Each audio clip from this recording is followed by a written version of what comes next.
Hi guys, I stopped the running process of my application here on the emulator, but if I try to turn off it, it just turn off it is a screen, and if I press it again, display comes instantly.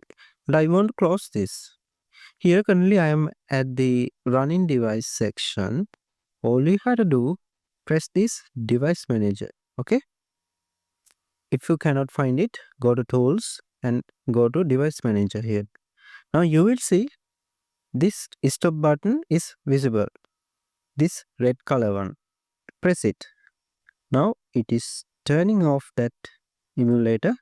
Now if I go to running devices again, it is not there. That means it turned off completely. Okay. So you will able to run it again.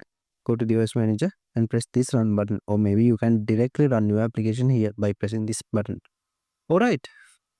Now if you want to open the emulator as a separate window, you can click on this More Actions button, click Virtual Device Manager and press this Start button.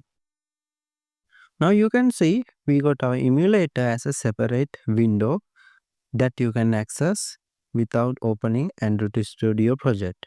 Alright, and if this video helps, please subscribe. Thank you.